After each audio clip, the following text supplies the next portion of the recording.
des ouvriers de l'aéronautique qu'on a reconvertis vers les métiers de la fibre optique, par exemple. On a des métiers de la vente qu'on a orientés vers les métiers de la santé.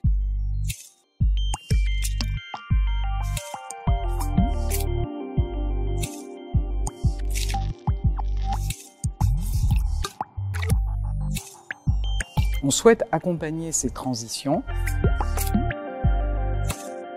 Est-ce qu'on doit attendre un immense effet, un Big Bang négatif sur le marché du travail? Non.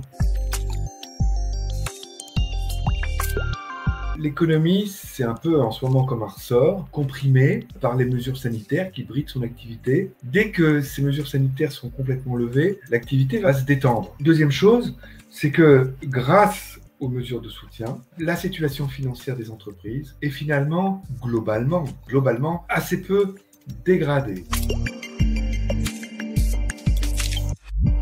Les secteurs des hôtels, cafés, restaurants, de l'événementiel, du tourisme sont les secteurs qui ont été les plus fortement impactés. Et comme cet impact a été fort et durable, il est clair que certains établissements ont été amenés à arrêter leur activité malgré les mesures de soutien. Donc des salariés ont connu des pertes d'emploi et se sont pour certains reconvertis. Néanmoins, ces pertes d'emploi, comme vous le savez, ont été assez faibles. 1% environ de destruction d'emplois, par exemple, sur l'année 2020, alors même que le produit intérieur brut s'est contracté d'environ 8%. La croissance du e-commerce ne date pas de la crise, mais comme on le dit souvent, les mois de crise nous ont fait gagner 3 ans, 5 ans, selon les experts ou les évaluations, en termes d'accélération digitale et en termes d'accélération des usages. Et on le sait bien, une fois que les usages sont adoptés, eh bien, les consommateurs ne reviennent pas en arrière. Donc ça, c'est une accélération très forte.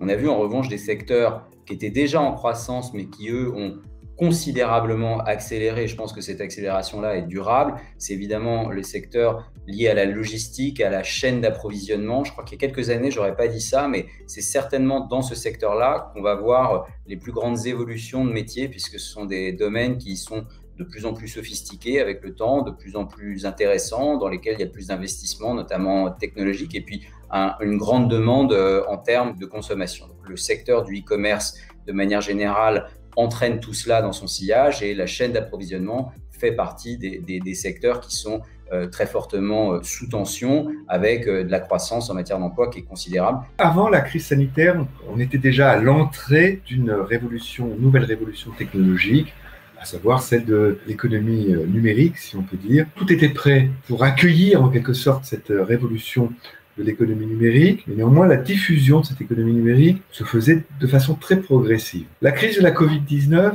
accéléré d'une façon considérable ce processus, et l'une des expressions de cette accélération, c'est bien sûr le recours au télétravail, qui auparavant était marginal et concernait des professions très très spécifiques de cadre supérieur et qui maintenant concerne un grand nombre de travailleurs.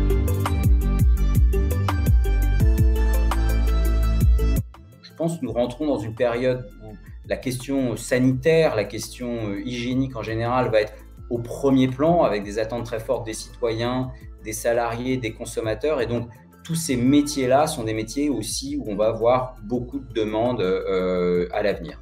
Tous les secteurs qui sont liés aux questions climatiques devraient connaître un surcroît d'activité par rapport à ce qu'on connaissait avant la Covid. Ne serait-ce que parce que le plan de relance, d'ailleurs, consacre des ressources considérables à ces secteurs.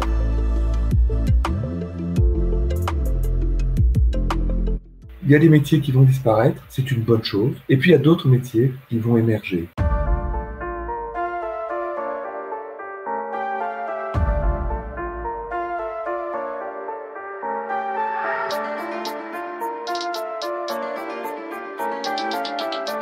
Il faut pas être effrayé par l'automatisation et la numérisation de nos économies. Il faut au contraire accompagner ce mouvement pour que les transferts d'emplois puissent se faire au mieux. Ça va faciliter l'émergence, l'apparition de gains de productivité, et ce sont ces gains de productivité qui pourront financer simultanément l'investissement dans la transition climatique, le désendettement public, les surcoûts liés au vieillissement de la population, et puis les attentes de gains de pouvoir d'achat dont on a vu une expression très forte au moment des Gilets jaunes.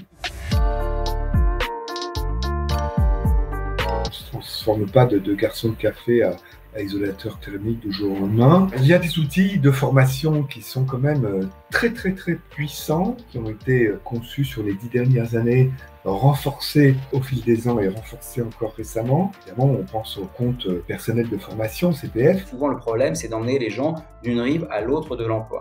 Et donc, dans un CDI apprenant, en fait, c'est un moteur à reconversion professionnelle. Et c'est pour ça que là, on a vu des milliers de personnes qui ont pu passer d'un métier à un autre métier, d'un métier qui avait été malheureusement positionné sur un secteur qui est en train d'être détruit, mais on les a emmenés vers des secteurs qui, eux, sont en progression importante. Des ouvriers de l'aéronautique qu'on a reconvertis vers les métiers de la fibre optique, par exemple. On a des métiers de la vente qu'on a orientés vers les métiers de la santé. 40% de nos compétences sont obsolètes au bout de 3 ans. Donc, ça veut dire qu'il faut se reformer en permanence. C'est ça la flexibilité responsable. Et donc, c'est partir du constat que c'est pas forcément, d'ailleurs, les emplois qui disparaissent, mais c'est un certain nombre de tâches ou de façons de réaliser ces tâches qui, elles, disparaissent.